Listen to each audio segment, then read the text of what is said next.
So, hello everyone. The whole organization team of Knowledge Graph in Action, you can see our faces, is very happy to welcome you. There are more than 500 registered participants, so probably a lot of us really connected this morning. My name is Bénédicte Buchet. I'm one of the conference chairs. I represent EuroSDR, an association of mapping and cadastral agencies, universities and industry dedicated to research and innovation in whatever contribute to spatial data collection, diffusion and usage in Europe. So the Knowledge Graph in Action conference is a merge of distinct events, the DBpedia Day, EuroSDR Spatial Link Data event, and EuroSDR VGI, Volunteer Geographic Information event. We were planning workshops at Semantics 2020, and as you know, it got cancelled. And this merging came as our plan B. But we think this plan B makes a lot of sense.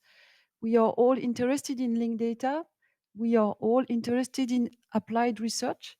Geo is everywhere, as cartograph love to say. So Knowledge Graph in Action came as a very good title for this conference. And we were very glad that 4 great keynotes have accepted our invitation to the conference. We also look at the very dense sessions and hope you will have opportunities to make synergies. And so we just wish you a very fruitful day. Before we start, please read this practical reminder on the slide. And now, the mic is now to another chair of a conference and who is chair also of our first session, Sébastien Allman. Yeah, thank you, Benedict. Yeah, so I'm very happy that this collaboration with all the other chairs came into being and that we are holding a full online conference.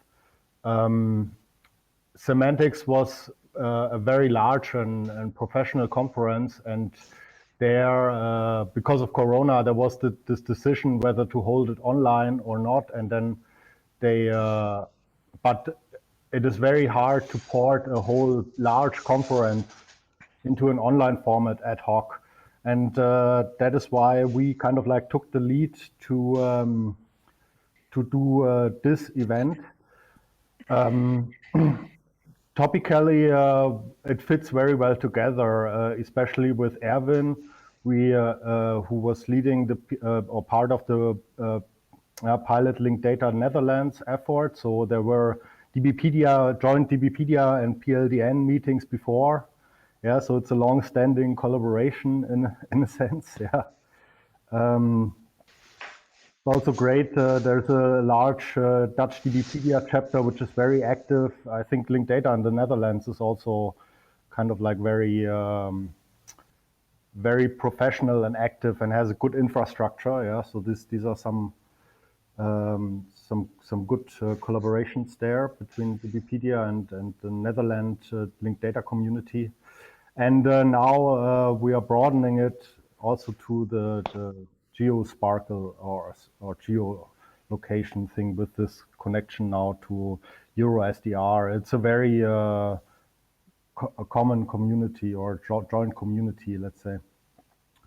Yeah, we still have 6 minutes actually left. Shall we look over the program before we start? Yeah, sure. Why not? Would you like to share your screen or how should we do it? I can. Okay, I'll share my screen. Wait. No, I cannot. Can you quickly switch to it? I made you the presenter, so you can share your screen. Oh wait, yes, sorry. You are right.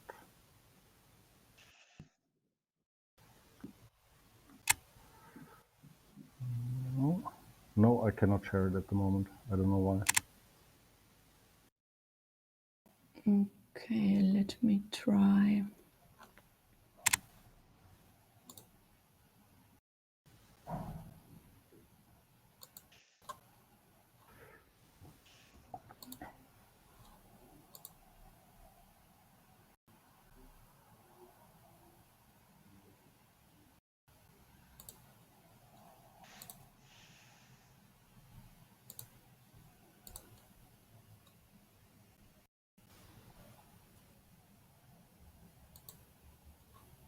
Can you see it?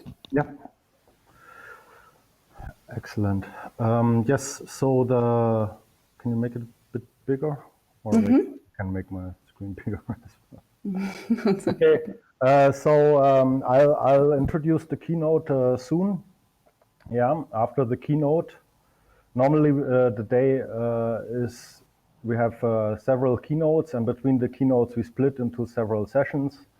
So first parallel session is at 10:30 then is a spatial linked data country update chaired by Benedict. Session 2 is VGI country presentations by Peter Mooney. And then session 3, the DBpedia member presentation chaired by me. So these will be in parallel, and you kind of like have to make a choice in which one you go. You can also switch, but they're not synchronized in a sense. Then we have a short break for lunch. Then there is another keynote, or let's say, so there's one keynote, opportunities for a more integrated approach for geoinformation integration by Peter Mooney. Then we reserved some space for me and Benedict to give updates and introduce kind of like a broader picture on things. And then we go into parallel sessions again. So there you have to make a choice again. So session 4 is transforming linked data into network data economy, the DBpedia chapter session.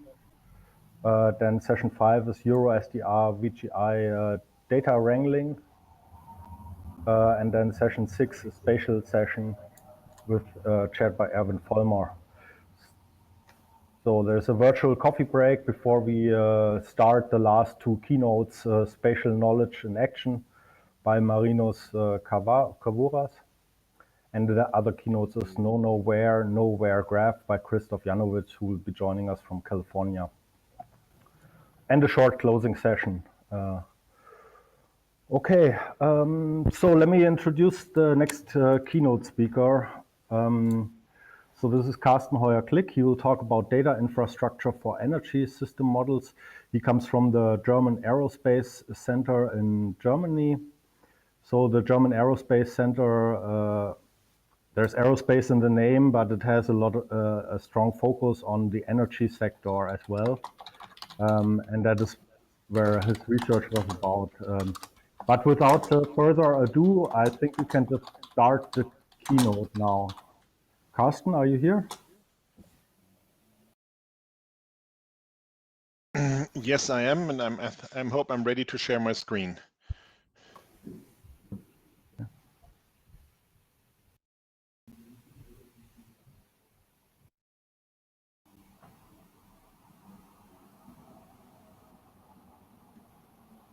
Yeah, it's starting. We can see your slides.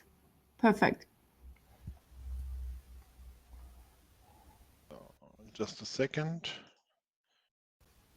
And they do switch. Okay, fine. Okay, thank you very much for inviting me to give this keynote here in this online conferences. Maybe some little bit more short background. I'm working here in the German Aerospace Center in the Department of Energy Systems Analysis and System Assessment since 2003, with an original focus on using remote sensing and geoinformation for assessing potentials of renewable energies, more lately more focusing on energy and transport. But this is kind of the part where we also start linking, and that's always strong links here in the German Aerospace Center, also between transport research and aerospace research and energy research, where we use the synergies within the organization. So here I wanted to, you will see this a little bit more of this later, because the work I'm presenting here a little bit has to also do with my personal history. I'm talking about distributed data infrastructures and energy systems analysis. Of course, this is not only work by me. There's many other people involved in the LOTGEOS projects. I think I mentioned hopefully all important names here of the partners in the project. There are many people working on improving data access and data infrastructures in energy systems analysis. So what I'm talking about, will give out a short outline of the domain of energy systems analysis, what we actually do, scenario development, energy systems modeling, so that you can have the kind of impression what is the content setting within energy systems analysis. We'll talk about then the struggle with the data and energy systems analysis, why we came together also with semantic data and DBpedia and the University of Leipzig. I will go then to the global Earth observation systems as an example of distributed data infrastructure, which we already use. And then I will talk a little bit more about the data bus for handling data. Carsten, sorry to interrupt. Can you turn on your camera, please? Oh, sorry. I thought it was turned on.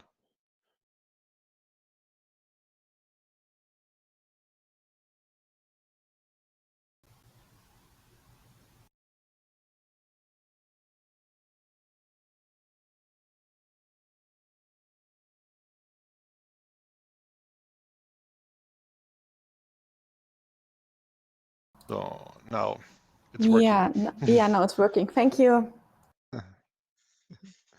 I'm sorry. So I pressed reload in between accidentally, and this probably turned off the camera.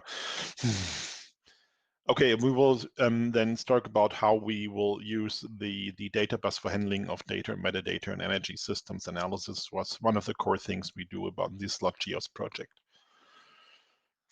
Okay.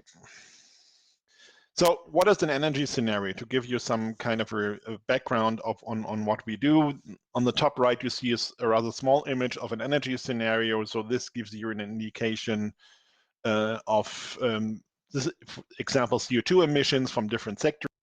Brown is power generation, blue is transport, light blue is residential other sectors and industry, and you have the groupings of 3 bars, one for 2015, one for 2025, 2030, 2040, and 2050, and there we see how these parameters may evolve into the future.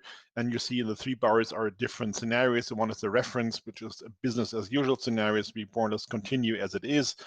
And the other ones are 2 scenarios which will follow the 2.0 and 1.0 degrees pathways in climate protection. So this is what we do. We look into the future of local, regional, national, continental, or global scale of energy systems. But we have to take account of all relevant energy demand and generation. We have to take into account all relevant energy carriers. This will be based on socioeconomic drivers and energy intensity. Socioeconomic drivers means global population development, economic development, assumptions on efficiency gains. We need technology development pathways for generation and demand. And what we do here is a simulation of if-then relations, what would happen if we do this or that for different years into the future. Mostly we do something like 2020 is already today, so this slide is a little bit older, 2030, 2050, and sometimes they go into 2100 even. But these scenarios are not a prognosis. They are just a way of possible consistent pathways into the future, how the development could look like. And we use this a lot in policy consulting. So it's to compare different options for future developments, to describe impact of policy decisions, so support schemes, target infrastructure decisions on the possible future development of the energy systems, describe innovation processes and investment decisions, its basis for policy support and consulting for political arguments, and maybe a basis to design structural changes to a more sustainable energy system. So questions are typically, what do we expect? What do we want to achieve? How can we achieve this? What impacts will be associated with a certain decision on support instruments or infrastructure developments?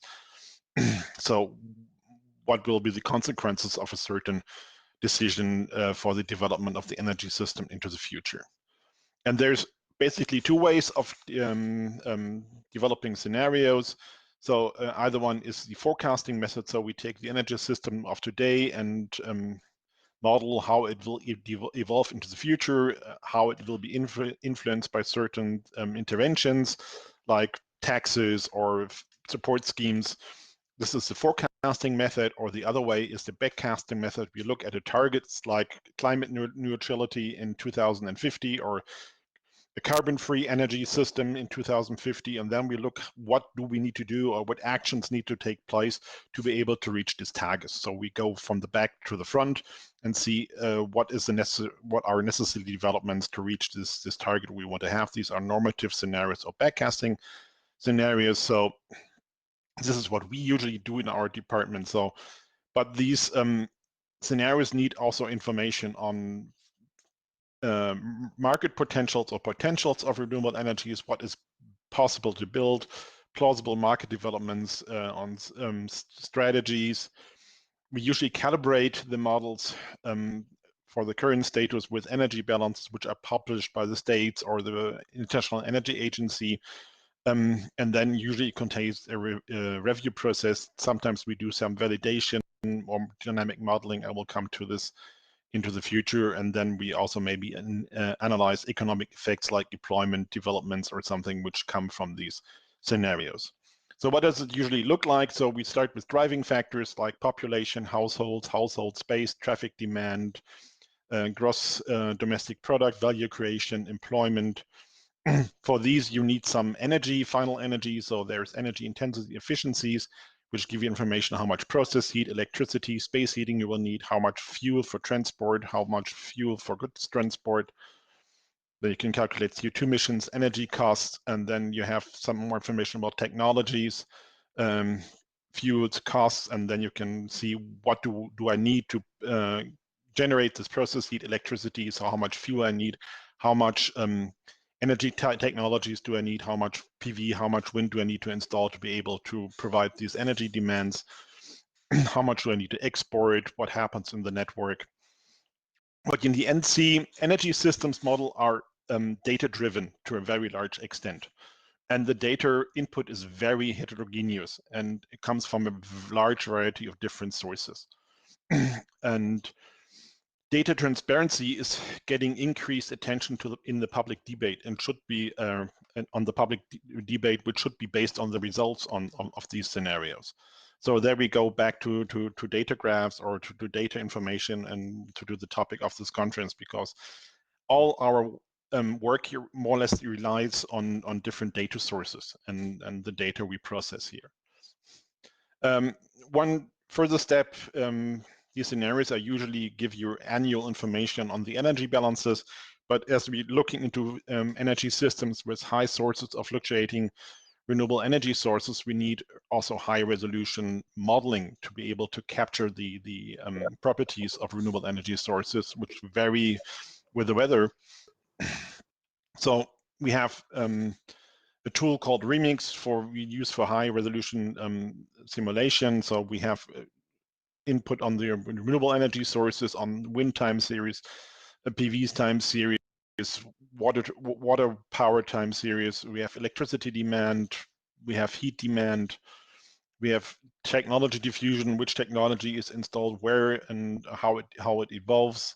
This goes into an optimization model with hourly generation profiles of the renewable energy sources, of the conventional power generation, of flexible power generation, heat storage and storage options. And then we have the heat generation. Then we have also some demand response options. We have e-mobility, which also can need additional power for charging, but can charge back. Or if you can charge cars flexible, you can change, improve the integration of renewable energy sources, storage technologies. And we have some information on the power grid. We usually model something like a European grid where we have one node per country, more or less. In Germany, usually you have a higher number of nodes. And then the model gives you a time series, and here in the different colors, you see, I don't know if you can see my mouse pointer more or less, if I move it slowly.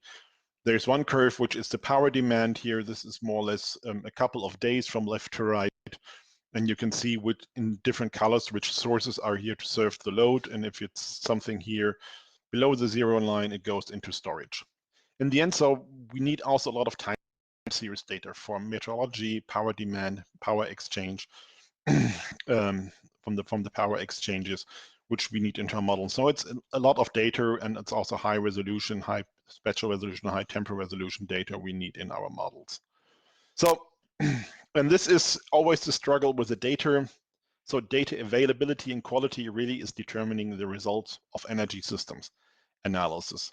So usually if you do an analysis or a research, you start with a high effort in data research, databases and of very different quality, very heterogeneous. Often with data sources, they have different semantics, different definitions. You don't really know exactly what they mean. You have to really read large amounts of documentation to understand how the values are different defined. The data comes in a whole lot of different formats. I don't know how many years of my professional life I spent for converting data from one format into the next format.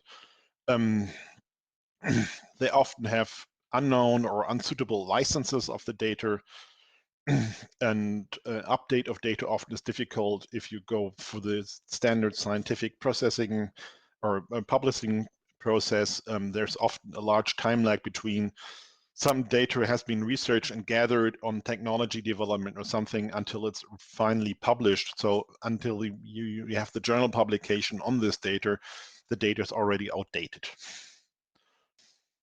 As development and technology development is also very dynamic.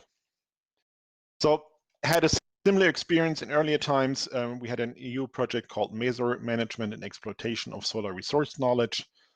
But it was also about getting access to different solar resource databases where you want to get some values to assess solar energy systems in different countries of the world, but you have different sources that give you very different values. If you look, the upper right figure there is a graph where somebody tried to find up the average solar resource for 8 sites in Spain, and gives them a very large range of data sources. So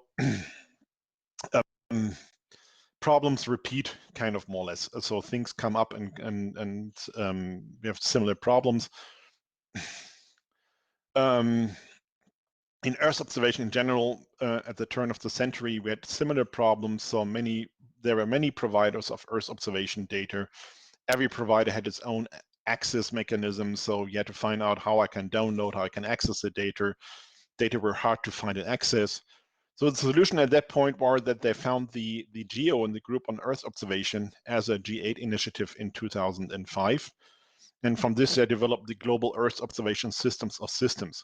And it really means it's a systems of systems architecture. So it was the idea to take the existing systems, not reinvent the wheel, but to create a glue or a network and standards to communicate between the systems to be able to better share and better find data. So, and there was a data and architecture committee to find interoperability and communication standards.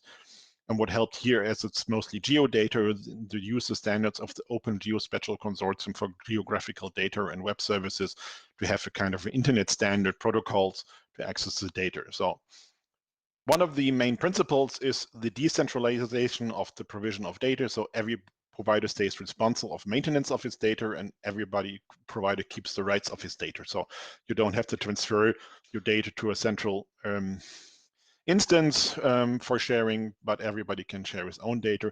But there is central catalogs or hierarchical catalogs for the discovery of the data, and the metadata is collected in the catalogs.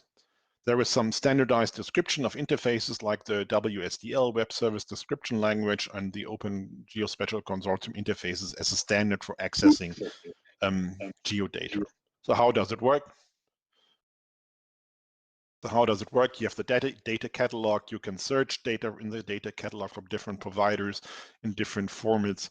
And then you have user interfaces. One of the most prominent interfaces is the Global Atlas for Renewable Energies of the International Renewable Energy Agency, which kind of is the interface for different renewable energy source geodata.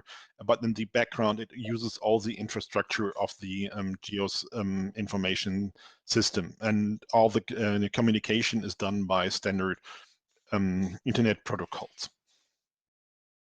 So other thing was also starting around the same time in the beginning of this century, linked open data became more popular. So like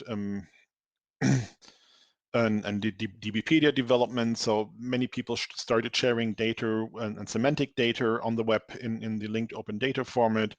On the same side, we have the global community of integrated assessment models. These are the economic climate models which feed the scenarios of the International Panel on Climate Change. So if you read the reports of the IPCC, there usually are there these scenarios of the integrated assessment models in there. They have shared socioeconomic pathways, so they use kind of the same socioeconomic data for the different scenarios, for the different models. Especially here in Germany, we have a lot of open data initiatives in the last couple of years, like the Open Energy Platform, we have the Scenario DB project, we have the Open Power Systems database. Within the context of linked open data, we also had OpenEI and US initiative of NREL and others of open energy data. So this is what we the idea of our project right now is to glue these things together and try to improve data access and data management in energy systems analysis. So what do we need? We need a unified description of the data, so a glossary, definitions. So what means in the end a common ontology. We need proper licensing of the data, a flexible, expandable network of network data infrastructure. We also want better interfaces to geos to be able for people to use the meteorological and geographical data which is there available, and interfaces to the models. So partners are here. We as the German Aerospace Center, the Rainer Lehmann Institute, very active in the open energy data. We have InfAI from the University of Leipzig, Sebastian, who kind of does the database backend on the project, and we have Forschungszentrum Jülich, Stuttgart University, and the Potsdam Institute for Climate Impact Research as modelers in the team, which are where we want to show how this will work with different energy systems model on how they can improve their work by using a common data infrastructure.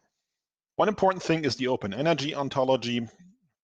So what is it good for? Standardizing terminology in the energy domain, for data annotation and data integrations, templates for data capture, to visualize things, for text and data mining, and semantic similarity analysis to really understand what's in the data and how it's kind of defined. So we use the Manchester OWL syntax. It uses the BFO as a top-level ontology. It's openly licensed, CC0, and version 1.1 has been released recently, and there's monthly release cycle. So version 1.2 will be slightly delayed, so it's not released at the beginning of October. It will be probably in the middle of October. And but we still want to keep there with the monthly releases of the open energy ontology.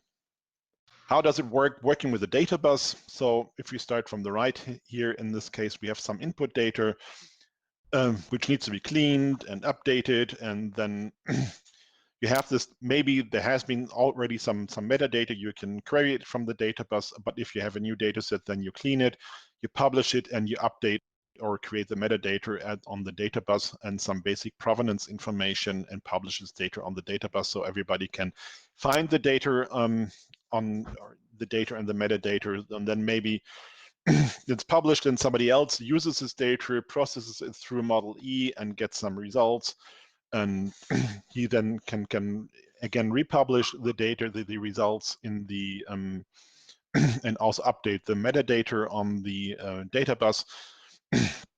And what's also very important, also for scientific work, it's important that you always provide provenance data. So in the end, you can create modeling change, but always you can trace back where the original data comes from and who has modified or enhanced the data in between, which makes it a much more better citable, and you can follow up where who did what with the data. So in the end is the idea really to create all these model changes we have in energy systems analysis much more transparent, that you can trace back the data and always find the data, publish the results with proper metadata. So data and provenance can be either stored on one site or you can store it in different sites. You just have to make the correct references. So how does it work? It collects and handles all metadata, so it acts here as a catalog. You can query data information about the available data from the data bus. So we have the metadata, we have the location of the data set, location of additional provenance, Then the service retrieves the data from the Maven repository. It generates a new data set based on the input, and then it generates new data sets. The data should be hosted maybe in a Maven repository, and then the metadata is again published to the data bus, and then you can start all over again for further processing and handling of the data. And what's also very important that we want to contribute to the FAIR principle to make data better findable through the development and setup of the data bus as a metadata catalog for data and energy systems analysis. We want to make the data more accessible, so description of the data formats and interfaces through the databases, best practice guides we want here to create to the data sources and the metadata. You make it more interoperable by enhancement of the open energy ontology as a common data language and open data format descriptions, and make the data better reusable by the improvement of data licenses. In this project, we'll have a special focus on the geos data and provenance information, which will go along with the data. So that's been it as a quick ride through energy systems analysis and what we are going to do to improve our data works and data access. And I hope I didn't run too fast and give you an impression what we are planning here to do and what is our aim to do. And I'm happy to take some questions.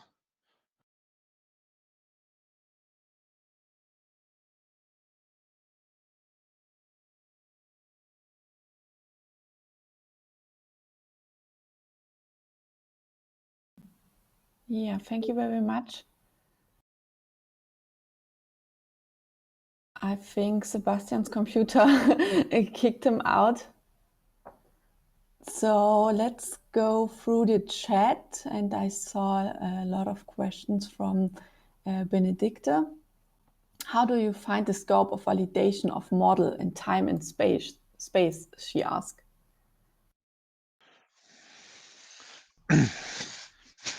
This is always a tricky question in energy systems analysis, because it's very difficult to validate the future, because it's a science about the future, and we look what is consistent.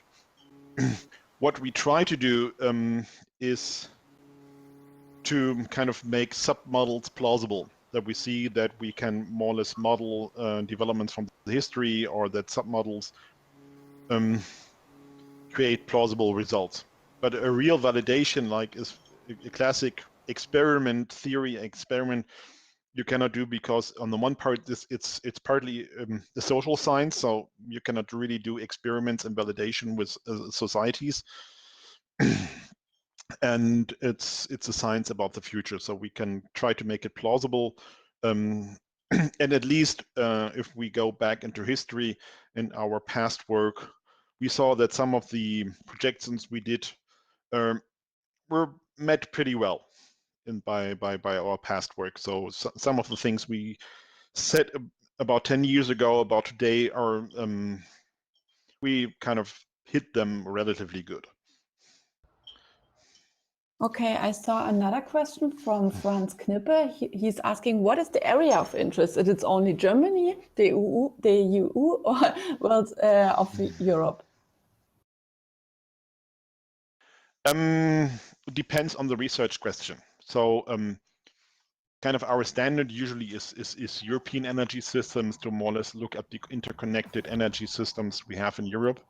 So the NSOE integration network. So this is very often, sometimes we try to zoom into Germany, but then we still have to take into account of the neighboring countries, because the all energy system is all connected. Sometimes modeling is more detailed for Germany and less detailed for the surrounding European countries. But sometimes we also do scenarios and developments which go to the global scale. Mm-hmm. He also asked, do you know about those organizations using similar like linked database tools and resources? Do you know that? I didn't quite get the question, so. Oh, he wrote, I suppose the EU and the UN also make energy scenarios. Do you know if they are using similar tools? Yes, definitely. So more or less, they use similar tools like the different organizations, and we're in contact with many of them because this is a larger community with a lot of exchange. And of course, and this is important, that we have a kind of plurality in this system, because it is an uncertain science, and if similar or other models create similar results, I think this kind of makes the results more robust. And this is also a kind of a validation that we get similar results with different models, which were programmed and developed independently. But they're so different classes of models, and so more or less in different forms of detail. But yeah, I have there's a one strong last exchange between all these organizations. I have one last question from Benedicte. How to identify a good license? Can you say a few words about that? What is for you a good license? A good license. A good way forward is more or less usually is the Creative Commons license, because they give you access, and if you especially create some CC BY licenses like we do here with this presentation, other side, it is important that you are able to reuse the data you're publishing. So often if you use Creative Commons licenses, it's relatively easy to use the data, but often if you have special licenses, you really have to take care, are I able to reuse the data? Can I publish derived results from them? And actually I want to also republish the original input data, because if I really want to make a transparent model, I have to publish my input data, and also I need the ability to republish and modify the data or update the data I used. Yeah, Carsten, let me say, sorry, my computer crashed, so I restarted. Let me save you here. Because you got the license question, yeah, and it's always like this. Then I mean, I don't know a lot about licenses, and I think we are all technicians, and I think that now we kind of like learned that there is a Creative Commons BY license, which is most of the time suitable for what we want, right? But there's really no insight or best practice, or there's not so much to choose from because we don't know all the licenses. Yeah, so it's always a difficult question. In the afternoon, in the chapter session, there is a person from DALIC, the Data License Clearing Center, who will talk about automated license things, automating the whole thing, so we don't need to touch it anymore in a sense. Yeah. I think this would be a great way forward. Yeah. I have a comment about if we have machine readable licenses. Yeah. Yeah. Then I have a question as well. So, or let's say more a comment. I think the project here is really interesting because you have huge amounts of data. Yeah. So this is really large. All the measurements, the sensor data, the different kind of things, and then it is not. So the connection to linked data is not so obvious, right? Because you have this massive amount of data, and just transforming it to RDF does not work. So I'll ask you a difficult question. Where do you see linked data, the benefits of linked data here?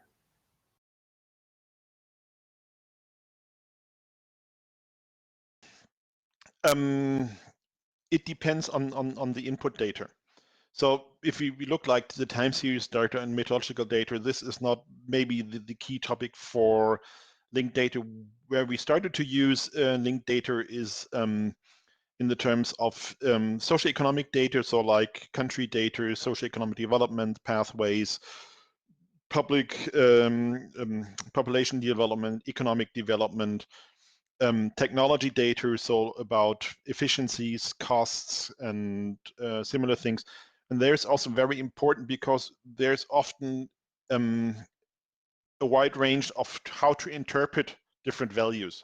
And there, I think it's really important to make good semantic precise definitions of the data values so that they really are able to interpret what they really do, what do they mean, what are the system boundaries for certain definitions, how is a efficiency defined, to which area do certain economic parameters belong.